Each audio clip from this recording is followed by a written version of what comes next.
Once upon a time, in a cozy little house in a town full of bouncy, happy people lived a boy named Billy Eilish. Now, Billy was an ordinary kid except for one extraordinary thing. His bed was no ordinary bed either. You see, Billy's bed had springs of steel and a dream of flying. Yes, every night Billy's bed would bounce up and down saying, "Oh, I wish I could fly among the stars and zoom through outer space. I wish I could be a rocket ship and leave this world behind." And Billy would giggle and say, "Well, you're a fine one to talk about flying when you can do a backflip.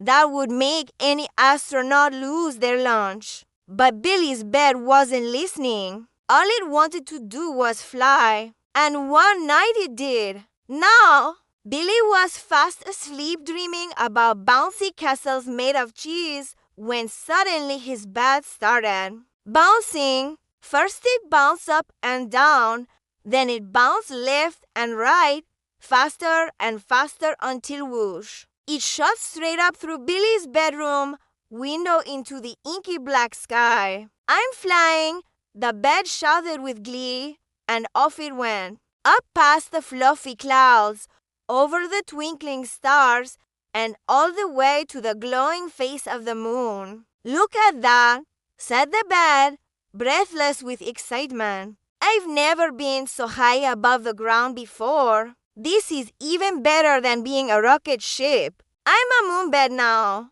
I'm a moonbed." And with that, it landed right on the soft, gray dust of the moon with a gentle thump. Billy woke up with a start. He sat up in bed, well, what's left of the bed, and looked around. The window was gone. The room was dark. Where were his blankets? Where was his teddy bear? And where was his mom and dad? They weren't answering. "Hello," he called out. "Is anybody there?" But all he heard was the whizzing wind and the sound of something very strange. "Moo, moo, moo." Startled, Billy climbed out of the window hole and onto the roof. There in the darkness, something big and white and furry was hopping toward him, trotting on two strong hind legs and swinging its tail like a metronome, keeping time with its moves. "Holy cow," said Billy.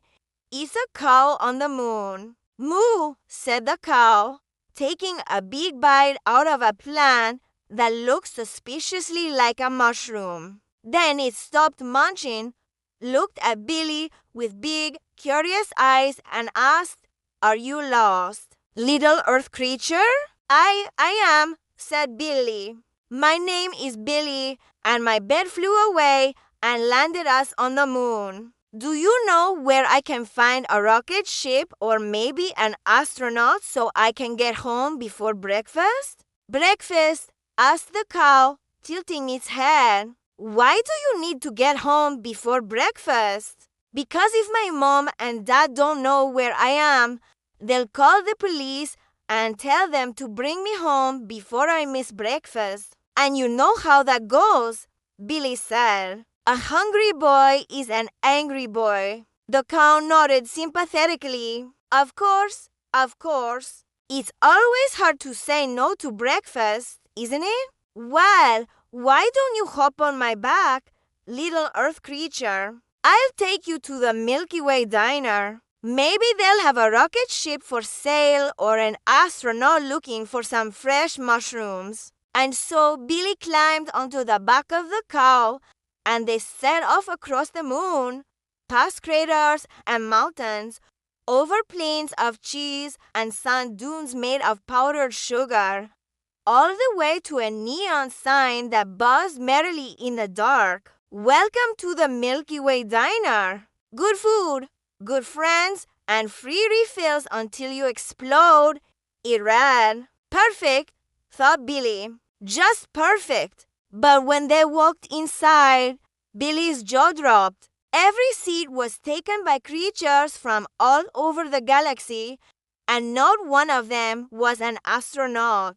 There were fuzzy purple aliens sipping hot chocolate from giant straws. A family of green, scaly monsters slurping soup from bowls the size of car tires. A one-eyed cyclops digging into a plate of spaghetti. And behind the counter stood a woman with skin like polished emeralds and a smile that could outshine a supernova. "Welcome to the Milky Way diner, little Earth creature," she said, her voice like honey and starlight. "What can I get for you? How about a glass of tang, a plate of moon cheese, or a bowl of stardust soup?" No, thank you," said Billy. "I'm just looking for a rocket ship or an astronaut so I can go home." "You won't find either of those things here, little Earth creature," said the alien woman, shaking her head. "This is the Milky Way diner. We only serve those who are lost and hungry in space. If you want to leave, you'll have to fuel up first." "But I don't want your stardust soup," Billy protested. "It's delicious," said the alien woman. "Just try a spoonful, and if you don't like it, it's free." So Billy took a deep breath, dipped his spoon into the shimmering broth, and brought it to his mouth. In that instant, the entire universe shifted on its axis. Billy's spoon fell from his hand clattering onto the floor, and he stared wide-eyed at the soup. "This tastes exactly like chicken noodle," he whispered in disbelief. The alien woman smiled. "I know it looks like stardust, but it's really just chicken noodle soup. I like to keep a big pot on hand because you never know when an earthling might stop by and need a taste of home." Billy took another spoonful, this time without hesitating. "It's the best chicken noodle soup I've ever tasted. It's better than the ones my mom makes," he said with a sniffle. "Well, I'm glad you like it," said the alien woman, her eyes twinkling. "Now, tell me, what brings you to the moon? Are you running away from home?" I am not," Billy said quickly. "I mean, yes, but not like that. You see, my bed flew away and landed us on the moon. And now I want to go home before breakfast." A runaway bed, eh?" said the alien woman, chuckling. "That reminds me of a story I once heard about a talking toaster who wanted to fly to the sun. Anyway, why don't you sit down, finish your soup, and tell me all about it?" So Billy sat down and ate the rest of his soup, and then he told the alien woman everything that had happened since his bed started bouncing into the sky. When he was finished, the alien woman placed a comforting hand on his shoulder. "Don't worry, little earthling," she said. "I think I can help you get home. But first, you have to promise me something. Promise me you'll take a piece of moon cheese with you." "Moon cheese?" asked Billy. "Is it like cheddar or provolone?" "Better," said the alien woman with a wink. "Much, much better." Just then, a tall, thin figure approached their table.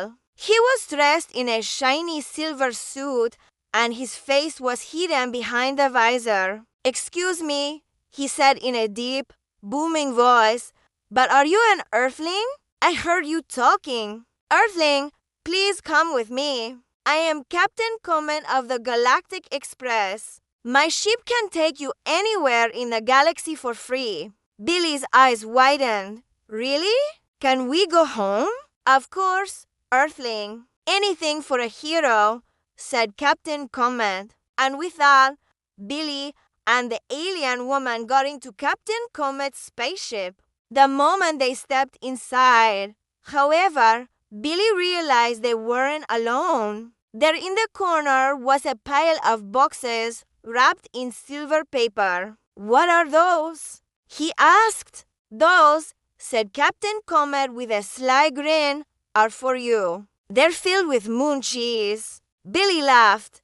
"Thank you, Captain Comet. But why are you giving me moon cheese? I don't even like cheese. Don't be silly, said Captain Comet. Everyone likes moon cheese. Why, I even have some in my helmet. And with that, he took a huge bite out of a wheel of cheese that was nearly as big as his head. As Billy watched in amazement, Captain Comet finished the entire wheel in one sitting. That's the biggest piece of cheese I've ever seen, Billy said, his mouth agape.